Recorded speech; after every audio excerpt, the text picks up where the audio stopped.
Hey guys, it's Dean. Welcome to Manflow Yoga. This workout is back strengthening to prevent back pain in forward folds. So if you find that you have pain when you're bending over to put your socks on or put your shoes on, or you just avoid bending over or forward folds in general just because of discomfort or pain, then this workout is going to address the root causes of that. Primarily, we're going to focus on keeping your spine neutral, which means mostly flat, and doing back bends. So we're going to avoid those movements that cause pain, which are the forward folds, and focus on the opposing motions instead. You won't need any equipment for this, just your mat. If you do have tight shoulders when you lift your arms overhead, then you should use a strap for that. If you don't have a strap, you can use a belt or a t-shirt. All right, we're gonna go ahead and get started on the ground, on your back. So you may find that you have to get into that. Depending on your back pain, maybe uncomfortable to get onto your back, so just get into it as comfortably as you can and do your best to bring your knees over your hips. So just start off in this position, working on getting your back flat. If that causes pain, you can keep your feet on the floor. Work on squeezing your abs for now. And your goal here isn't to press your lower back into the ground. I want you to keep it neutral. So your lower back is going to be slightly lifted on the ground, off the ground, and work on squeezing your abs. Level 1 here, we're going to do single leg reverse crunches. I want you to bring your left knee toward your chest, keep your right foot on the ground, keep your head and neck relaxed on the floor. And you're just going to go back and forth like this. So tapping your foot to the ground, bringing the opposite knee into the chest. So this is level 1. Level 2, you're going to bring one leg straight out in front of you and bring the other knee in toward the chest, squeezing it in tight, and then switching back and forth like that. If you want to make this more challenging, you can lift your shoulders and chest off the floor, and then you're going to get a little bit more ab engagement. You can even tuck your chin. And some people find that this added core engagement helps to prevent back discomfort while you're doing the exercise. So I urge you to try and do this if you can. And if you can't, you can go back to the planting the foot and keeping your head down as you move back and forth in this position. We're gonna do this for 30 more seconds. The point of this is to help take the pressure out of your lower back and put it into your core. As you're squeezing the leg back, make sure you're squeezing your knee in toward your shoulder and actually getting your hip flexors to work. You can also work on pointing the toes and really squeezing your quadriceps to get your hips more involved. 10 more seconds.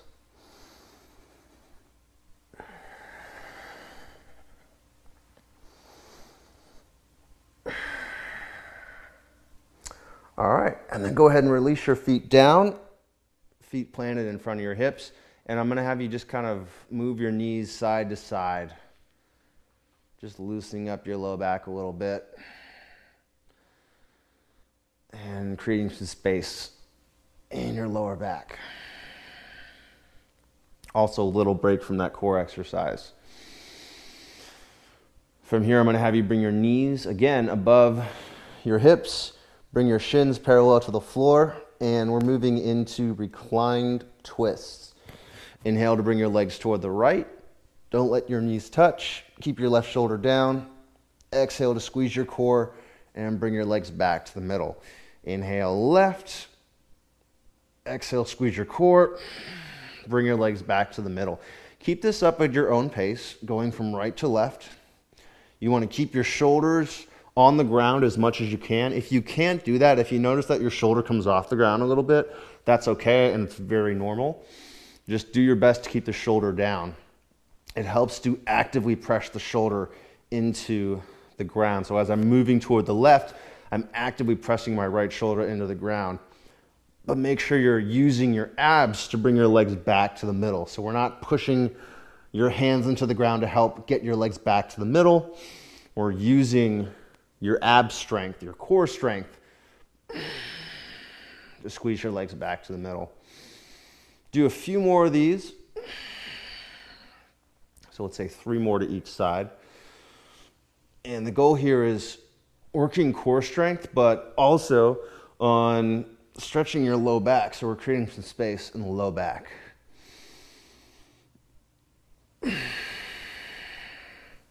Almost there.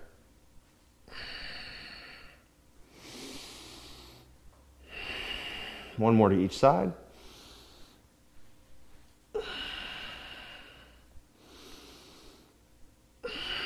And then bring your legs over to the right.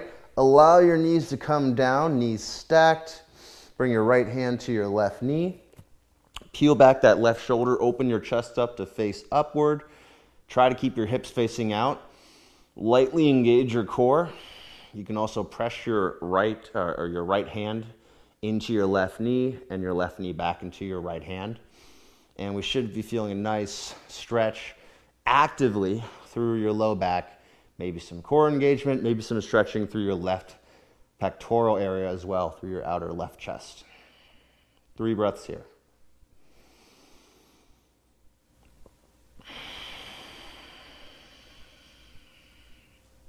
Exhaling to work deeper into the twist. And inhaling to fill up your lungs and work on holding that depth that you just made with the exhale. So the inhale helps you hold it. The exhale helps you get there. All right, back to the middle. Take a breath to kind of recenter yourself, just to reset. And as you exhale, legs over to the left now. Left hand, right knee. Squeeze your right shoulder toward the ground. Chest facing up. Hips and abs active. As you inhale, you're getting bigger. As you exhale, going deeper into that twist, and then inhaling to own that extended range of motion. So exhaling is good because it helps us go deeper into the stretch, but the inhale is good because it allows us to work on owning or work on being able to control that extended range of motion.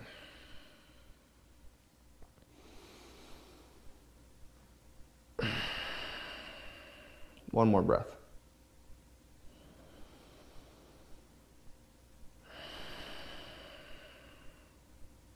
Okay, legs back to the middle.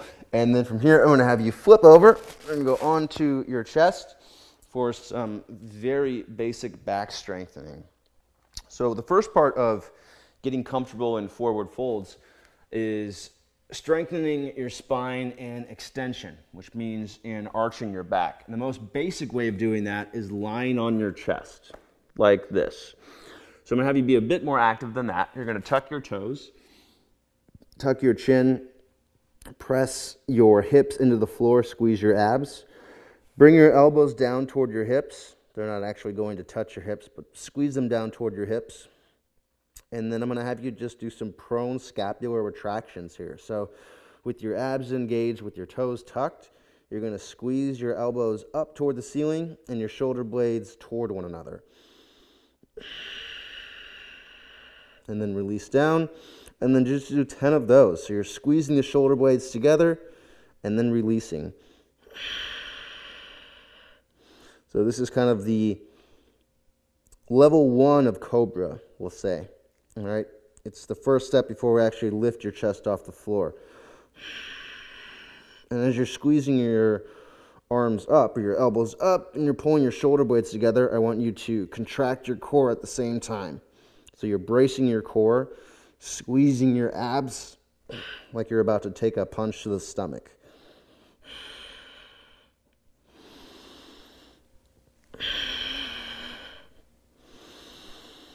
Going up to 10.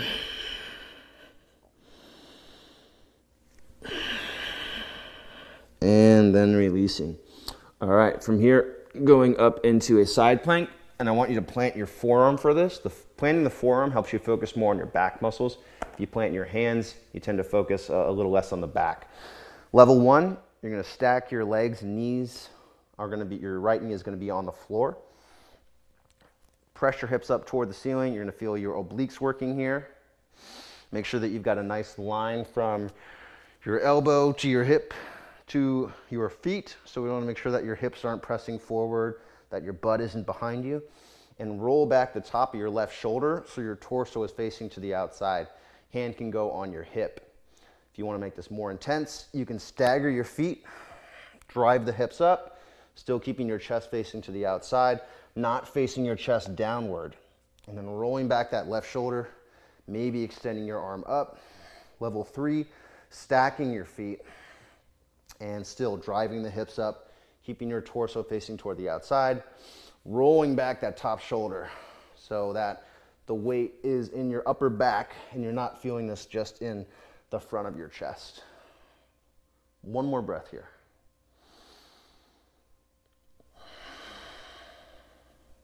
All right, and then release, switching sides. So going to the other side, start with your elbow down. You can stack your knees for level 1, knee resting on the floor. Again, drive the hips up as high as you can. It's not about keeping a straight line in your spine here. If you view it from we're looking at it in terms of bending from side to side. You do want to have a bend side to side, so we're working on flexing toward the left here. Your ribs are lifting up, your hips are driving up, and I'm rolling back that top right shoulder so my torso is facing to the outside. Hand can rest on the hip. Level 2, stagger your stance, feet about a foot apart, still driving your hips up. This is going to cause a lot more activity or require more strength in your oblique. You can extend your right arm up as well. Make sure that your torso isn't facing down. You're keeping the shoulders stacked on top of your left elbow.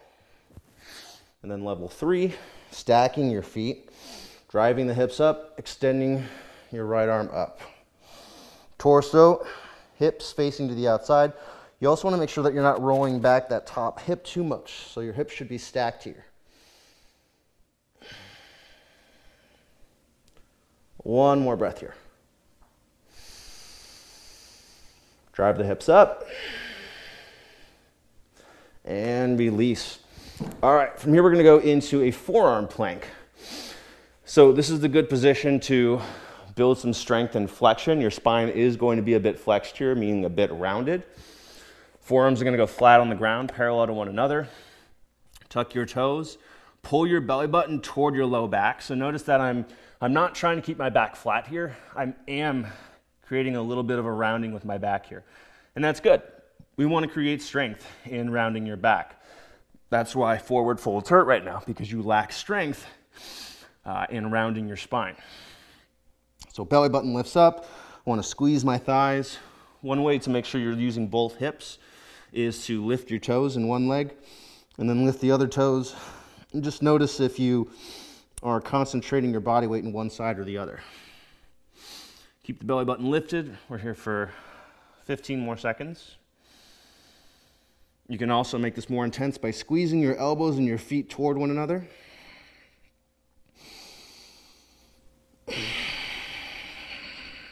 One more breath.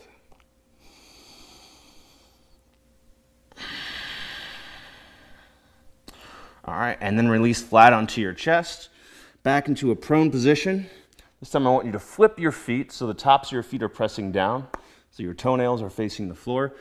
Squeeze your legs together, press your feet into the floor, squeeze your thighs, zipper your legs up, so squeeze them together.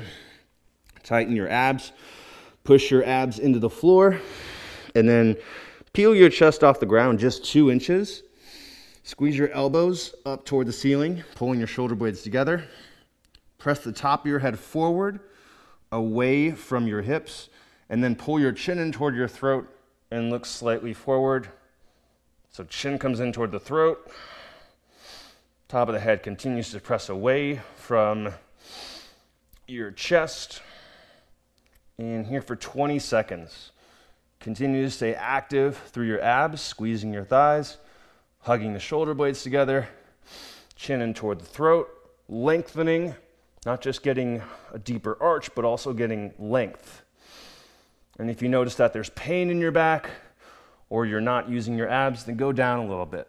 Focus on good technique. Last 5 seconds. 2, 1, and then release. All right, from here we're going to get up, move up to standing. I'm gonna have you grab your strap. If you notice that you have some tight shoulders, if it's difficult to get your arms overhead, hold the strap at about shoulder width distant. Bring your toes together, heels an inch apart.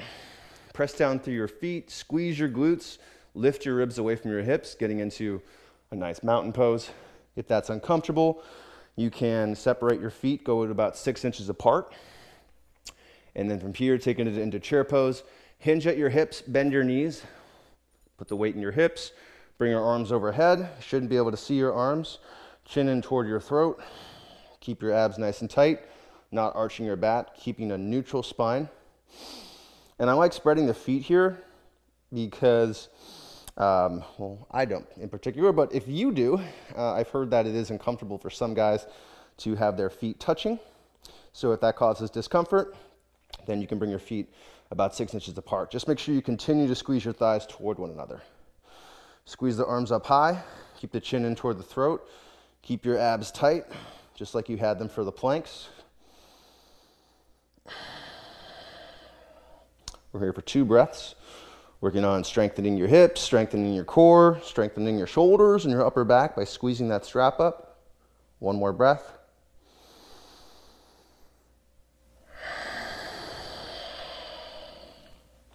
And then standing up, driving the hips forward. Keep the strap in your hands. Release your hands. Take a little break. All right. And we're going to move into a standing side bend from here. So again, toes touch, if that feels fine. If you want to separate your feet 6 inches, just for a little bit of comfort, that's cool as well. Bring your arms overhead. Use the strap if you used it before, just to help with getting your arms overhead without shrugging your shoulders up near your ears and arching your back. And then from here, lean toward your right, press your hips toward the left. And this is you're going to feel some stretching through your shoulders here, but I want you to think of this mainly as a core stabilization exercise. So you should feel your abs working here as you lean toward the side. As you inhale, get a little bit taller, lengthen your spine. And as you exhale, you can go deeper into the bend. But again, focus on the core stability. Squeeze your thighs, press down through your feet, almost like you're about to jump in the air, right? So that feeling of pressing your feet into the floor. 10 more seconds.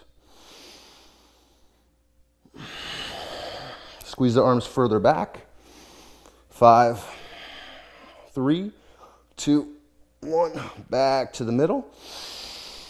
Take a breath, kind of reset. Arms might be getting tired. That's okay. And as you exhale, lean toward the left. Press your hips toward the right. Pull the strap in opposite directions. Press down through your feet. Squeeze your thighs. Squeeze your core. Lean a little bit more toward the left. As you inhale, press the top of your head away from your hips, getting longer. And as you exhale, you can go deeper into that arch. But focus on that core stability. If you feel like your shoulders aren't being challenged enough, you can bring your hands closer together on the strap. Or if you don't use the strap, then you can just squeeze your arms further back. 10 more seconds here.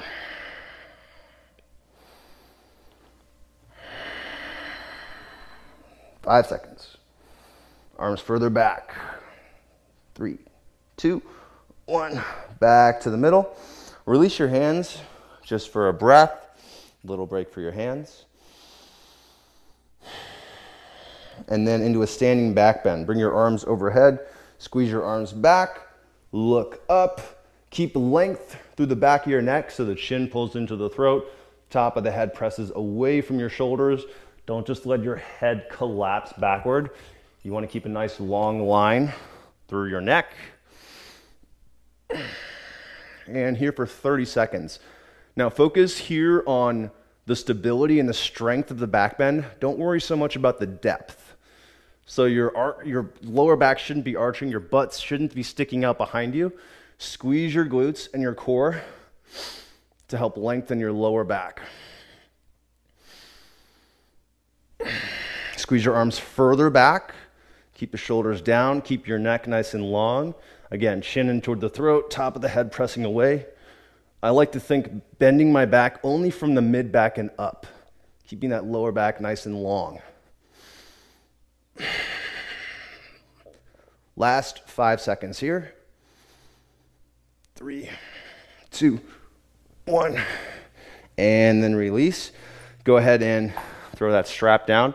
From here, we're going to move into a horse pose. This is nice because it's going to help strengthen your back and extension, a little bit of extension, not much, but also work on your hip strength and your hip mobility, which a lot of us avoid actually bending down and grabbing something and do the passive forward fold instead because we just don't have that hip mobility. So turn your toes to face up about 45 degrees. Come to kind of a wide stance. And then I like to start just going side to side like this, working deeper into your hips. Squeeze your butt. Squeeze your knees toward the back. So if you view me from the side here, you notice that my knees aren't caving in. I want to keep my feet active, keep the arches of my feet engaged. My knees squeeze back, my glutes squeeze forward, keeping my ribs lifted away from my hips. And you can bring your arms out in front of you, just like you see me doing here. Here for 30 seconds. Keep your chin in toward your throat. Again, abs tight, squeezing your glutes to reach your tailbone down.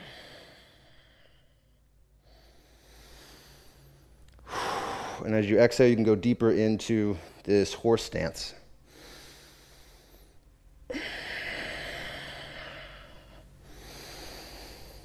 Almost there. 10 more seconds to go. Go a little bit further if you can.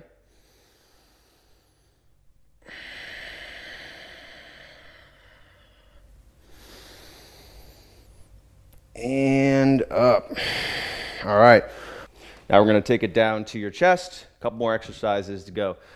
This is a new one. I haven't done this with many manful yoga workouts before. This pose is called half locust, and I like this because it really isolates your lower back muscles. This is going to be uncomfortable for some people, so I'll give you a couple options. The first variation of this is from Bikram yoga. You're going to put your hands flat on the ground and then bring them as close toward one another as you can so that you're resting your forearms on the ground. Your mouth is going to be flat on the ground, nose on the ground, and kind of just resting in this very awkward position. So this is how we're going to do it. From here, lift your legs and point your toes. You might only get your legs an inch off the ground. If that's unbearable, you can keep your arms on the ground and then just work on lifting your legs and pointing your toes. You're probably not going to get that high, and that's okay. The point is just that active engagement through your low back and your hips. So you can keep your arms flat on the ground, work on lifting your legs, pointing your toes, keep your chin on the ground, and 10 more seconds here. Again, the other variation, putting your hands with your pinkies touching, hands flat on the floor, lifting the legs, pointing the toes. Face flat on the mat. 5 more seconds. 3, 2, 1, and then release. From here, we're going to go up into a tabletop position with your knees wide and your big toes touching for some child's pose sit-backs. So hands are under your shoulders, knees wide, big toes touch. Deep breath in. As you exhale, keeping your back flat, I'm going to bring your hips toward your heels, squeezing your abs, keeping your back nice and long, keeping that engagement to your back, so not rounding your back, keeping it neutral. And then inhaling back to that child's pose, tabletop position. And then exhaling, coming back to that hips to heels position. And just do 5 more of these. Make sure you're exhaling as you come back. Don't round your back. We want to stay strong through the spine, stay neutral. So this is actually exactly what your spine does when you're doing a squat, or what it should be doing. Your back shouldn't be rounding as you squat. If it does, that's okay. We're going to have to get there. We're going to have to start somewhere. Just means we need to work on the hip and the ankle mobility. So this is really a nice core exercise, working on keeping the abs tight, keeping the back flat, as you're kind of sitting down into this squat. All right, finishing up, take it flat onto your chest. We're gonna do a full locust now. So your hands are gonna come along your sides, palms facing up, press your arms toward the ceiling, pull the shoulder blades together, reach your arms back and up, lift your chest off the floor, lift your legs, point your toes, peel your chest forward, push the top of your head and your feet away from one another, chin in toward the throat, look forward, hold here 20 seconds. Keep your abs nice and tight. If you feel like it's all in the low back, don't go up as high. Internal rotation through your thighs, so your knees are facing the floor, toes are reaching back, arms stay active, upper back is active. Keeping your abs engaged to protect your back. Last 10 seconds. Focus on your neck, lengthen your neck, chin in toward the throat, look slightly up. 3, 2, 1, and release. All right. And then to cool down here, you can either stay just kind of flat in this position here. If you're feeling stiff in your back, you can come into a resting kneeling position with your knees wide, your butt coming on top of your heels, just so we're not rounding your back again. And this is a nice resting position that is spine friendly, by the way. If you have a block, you can also sit on a block like so. All right, so that's it. That is back strengthening and some hip strengthening and some full body strengthening to help prevent back pain in a forward fold. Again, we're gonna fix that by strengthening your back in back bends. So if it hurts in a forward fold, we're gonna strengthen it in the opposite, in the opposing motion. And that's a pretty typical rule for pain in general in the body. If it hurts to do it one way, then build strength in the exact opposite way. And you'll see that throughout my workouts. Anyways, hope you enjoyed that workout. Thank you for being part of Man Flow Yoga, the Man Flow Yoga community. Feel free to leave a comment on the workout, whether you're watching this on the app or on the website. Thank you for being here again. Looking forward to seeing you on the workouts, and have a great day.